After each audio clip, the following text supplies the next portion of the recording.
Good evening, good evening, good evening, wherever you may be watching me from. How are you all doing today? How are you all today? Let's wait for a few people to stream in here. I wish I had said I'm coming live, but I decided to come live and do a small chit chat with all of you, and just to remind us a few things about limiting beliefs. And it's in me talking to you guys and talking to myself and reminding myself of the things that I need to do too,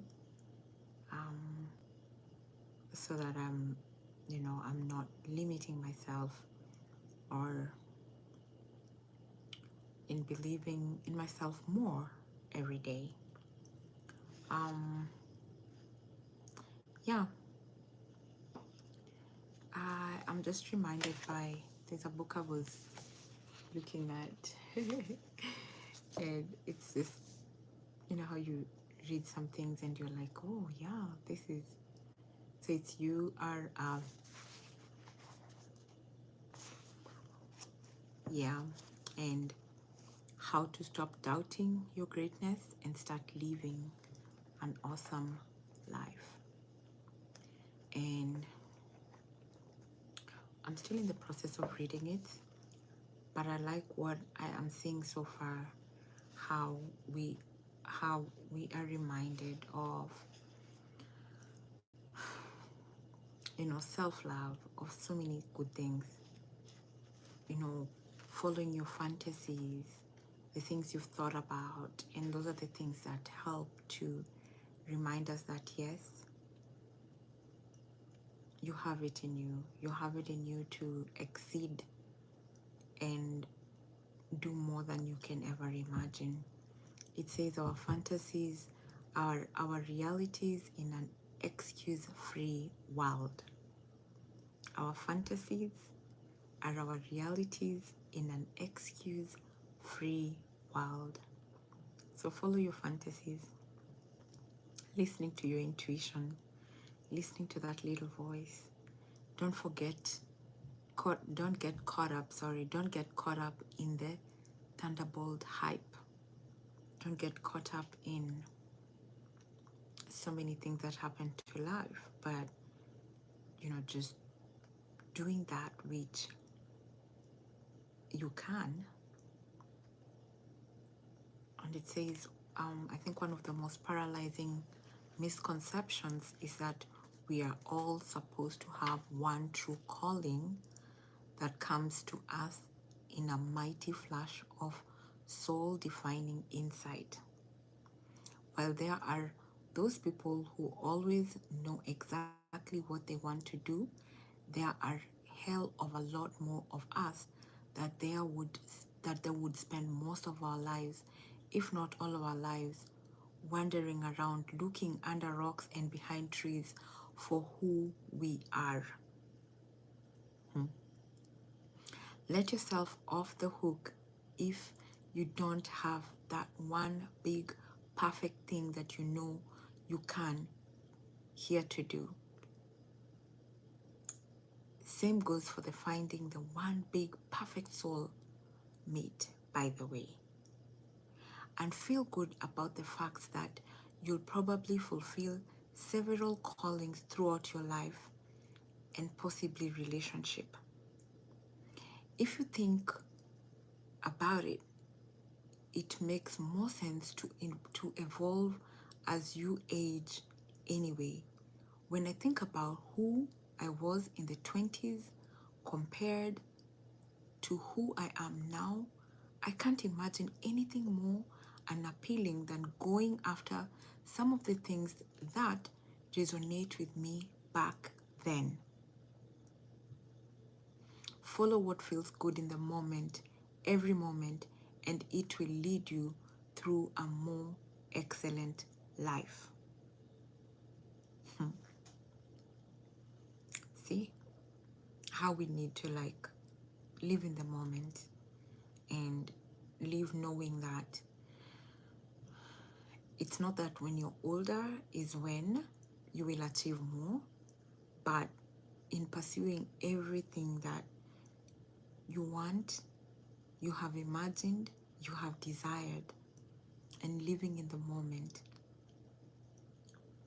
Follow what feels good in the moment, every moment, and it will lead you through a most excellent life. Don't forget, and don't get caught up in the thunderbolt hype. And then remember the usual saying, don't reinvest. Don't reinvent the wheel. Do not reinvent the wheel. Look around and see what other people out there are doing. Whose life makes you totally jealous? What things are people doing that you would love to do too? Who do you think is the coolest person ever? You don't need to invent your ideal life from scratch. You just need to figure out what makes you feel alive. So if what someone else is doing sparks your interest, take notice. It would mean that your calling has something in common with theirs. Get specific about the things in their lives that turn you on. Is it because they get to travel the world? Is it that they have a solid routine? Is it that they have no routine? Is it that they have a solid routine?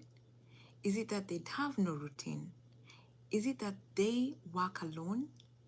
That they work in the nude? Huh? That they get to be outside all day?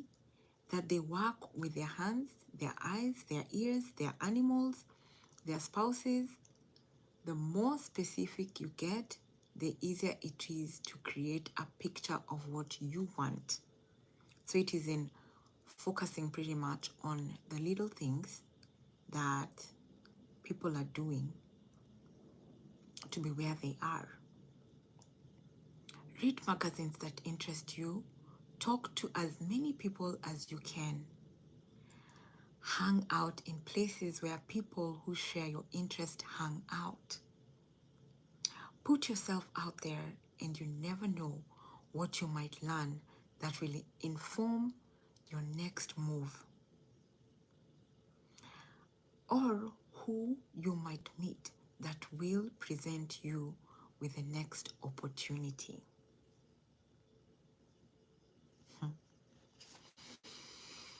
Do your best wherever you are at. Everything you do along your journey contributes to where you're going. I'm telling you. And it says most answers reveal themselves through doing, not thinking. It's in doing. I'm telling you, take the first step. Be different. Be the alien. You know, the big question is whether you are going to be able to say a hearty yes to your adventure. Are you going to say yes to your adventure? Do you love yourself? What are you like? It's in asking so many questions and in self-reflection and self-criticism, in looking at what is it that I'm doing, what is it that you're doing that you could do differently,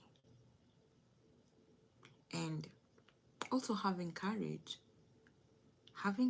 to do that which you're scared of doing, but doing it anyway.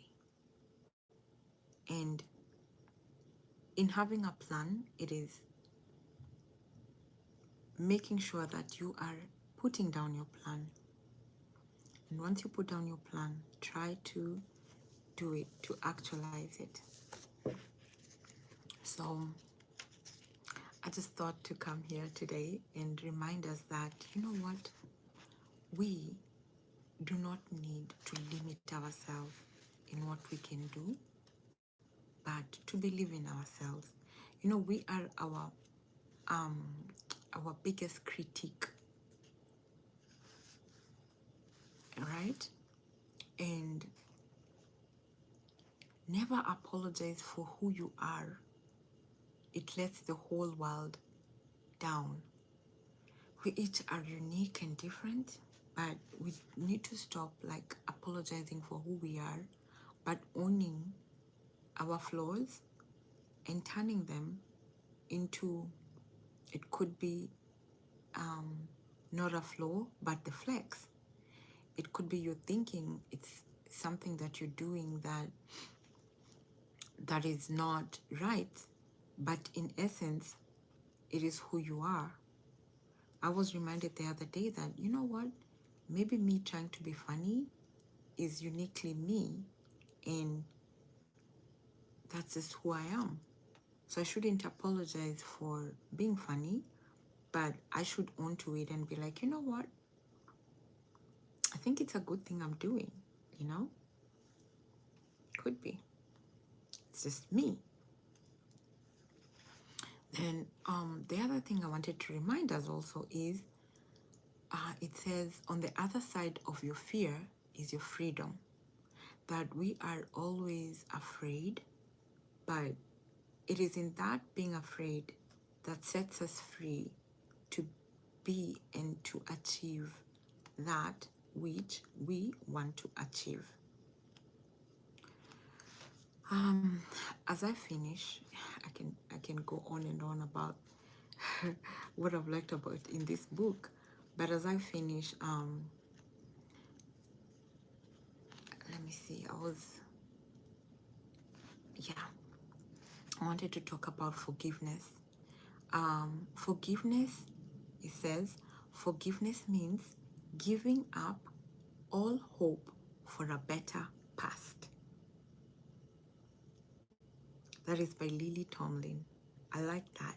That forgiveness means giving up all hope for a better past.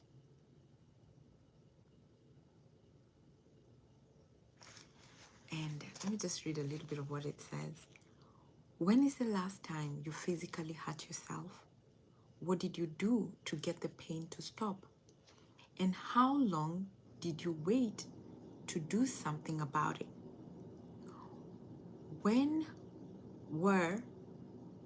we are in physical pain, we are usually extremely proactive about figuring out how to make it go away immediately because you know it hurts.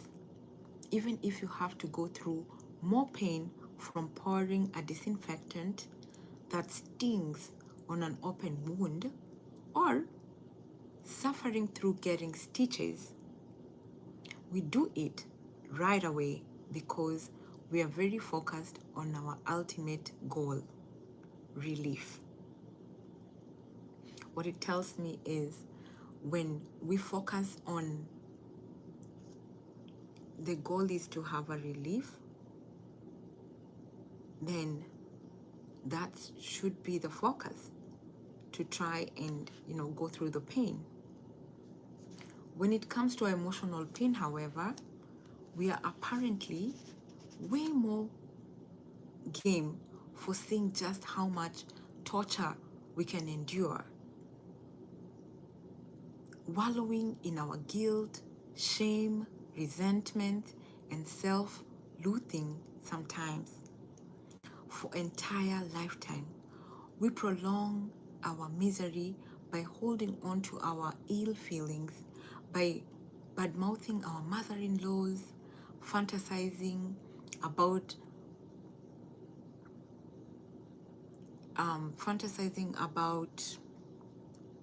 pantsing, our loudmouth, incompetence, bosses in front of the whole office, unloading faults on other people, and rolling around in our mind the many reasons why our enemies are wrong and many reasons why we are right. We believe we believe our worst moments over and over. We relive them. We relive our worst moments over and over instead of letting them go. We pick at the emotional scabs and refuse to let the healing happen and the pain subside. We won't rest until we are made.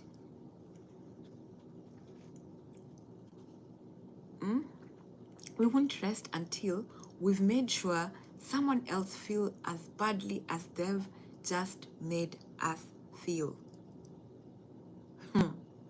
Isn't that true? If I have to suffer my entire life, I will make sure you see how you've wronged me. We cling to the resentment that takes up our brain space, waste our time, spin us out, keep us angry and depressed, and very often make us psychologically sick, and sometimes even kill us because why? Why? Why do we do that? We want to relieve, and that's very, very true. We want to relieve the physical pain so fast. But when it comes to emotional pain and emotional baggage, we hold on to it. We wallow in it. We sit in it. We rethink it. We relive it. We want to live in that pain. We want to remember it. We remind ourselves, why? Why do we do that? That's a human nature. Lagging around guilt, shame, resentment, and self-loathing is the big snooze ruling the show, pitching a fit, demanding to be right and to be seen. Your higher self, on the other hand, could give a crap about what anybody else thinks or does, because your higher self is madly in love with you. And that's all that matters. Whatever happened, happened. Holding on will not change this fact. It will just keep the negative feelings from the past alive. Keep you a prisoner to your pain and lower your frequency.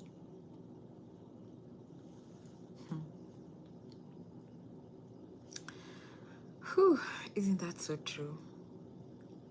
The moment you decide to forgive and let your negative feelings melt away, you are on the road to freedom.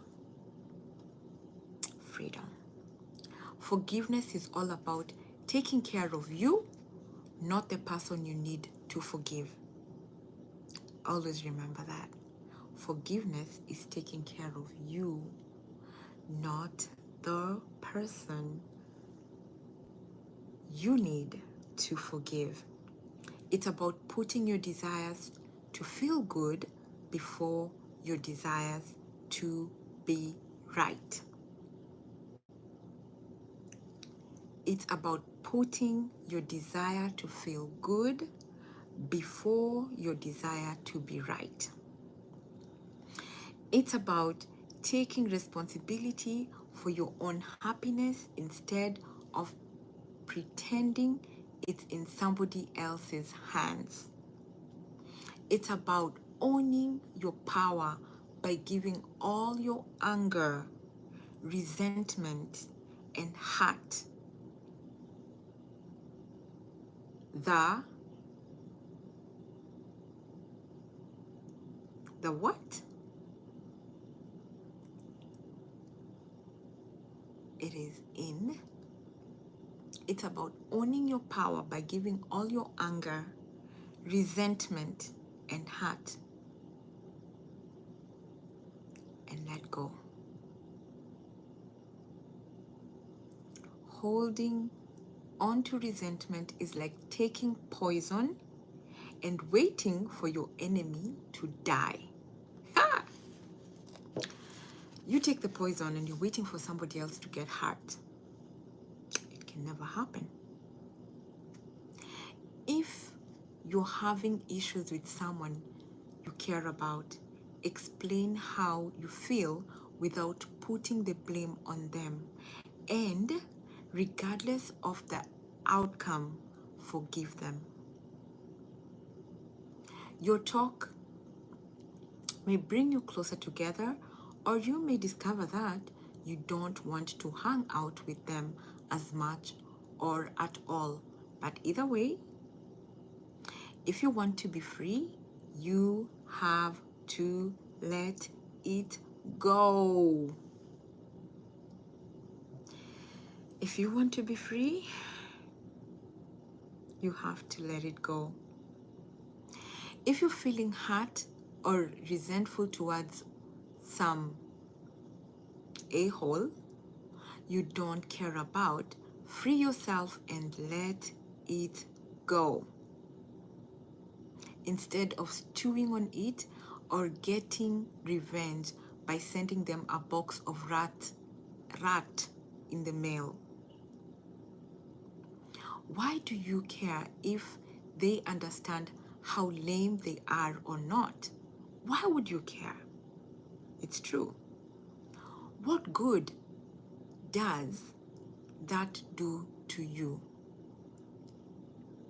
And don't pretend it's because you want them to become a better person.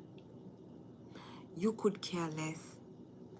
You want retribution or an apology or to be acknowledged as right. Get over it. Let it go. The longer you stay attached to being vindicated, the longer they hang around in your conscience, stinking up your life. Isn't that true? Do not fall prey to the false belief that by forgiving someone, you're letting them off the hook. You're not. Because when you forgive someone, you let yourself off the hook. Isn't that true? Forgiveness isn't about being nice to them. It's about being nice to yourself.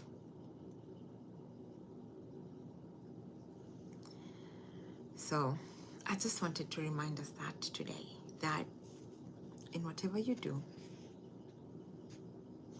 that's what it means when you're talking about you need to forgive. And now when we look about festering, what happens? When you let things fester, what does that do to you? You know, ask yourself, like, what is it? You're like I said, letting somebody live in your head rent-free. All you're doing is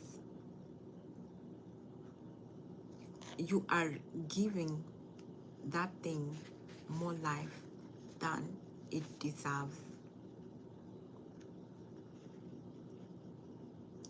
So yeah, I think that will be all from me today. It's just a polite reminder to us that we can live a better life in remembering that we have control of our lives, and that when anybody wrongs you, forgiving and let it go is for you, not for them. Not for them. So I hope you all have enjoyed my talk today. I hope I can be coming more live on YouTube and just,